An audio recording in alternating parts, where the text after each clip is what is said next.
Tennessee folks are hurting right now. There are pregnant people that are suffering because there are delays in care. There are doctors who are leaving the state because they're afraid to practice in this kind of environment. And that's going to affect all of us, right? Like fewer doctors means worse healthcare for everybody. And so even people who are pro-life, or really anti-choice is what we like to call them, they should be concerned about this situation too, because fewer doctors means worse healthcare, means higher maternal mortality statistics. We're already like number 44 in the country. So it's very upsetting to see how quickly Tennessee has, we're racing to the bottom, and we should be trying to lift each other up. We should be trying to, we want to support the reproductive justice movement, which was founded by Black women.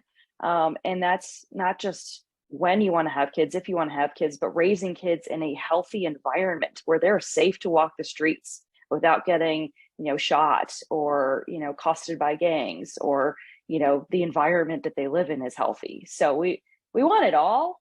But, we're very, I think, realistic in the fact that we're not going to get that this time around.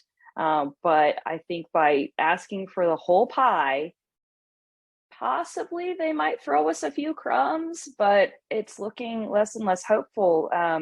We have some friends in the sexual assault center here in Nashville, and they're very disheartened to see that the rape and incest exceptions bill is stalling.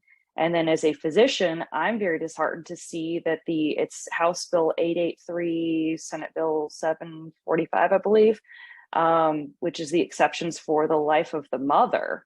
That is stalling out too.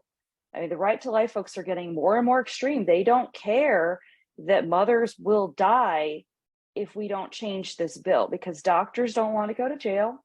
We're not going to try to flaunt the law. And so we're going to wait until someone's life is totally at risk to act. And that's horrible. So that's why we advocate. We want the whole thing. We want all of our bodily autonomy rights back. And hopefully the Republicans will just come an inch closer to sanity. I don't know, Melissa, what do you think? No, exactly. We're advocating for the whole shebang for sure.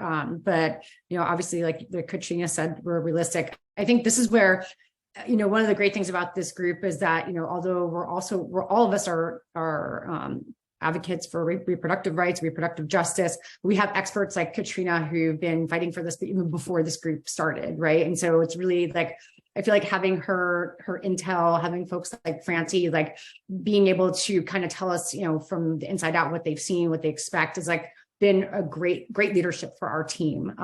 But yeah, no, I agree with you. And I think it's scary. I mean, we're in a very scary time right now.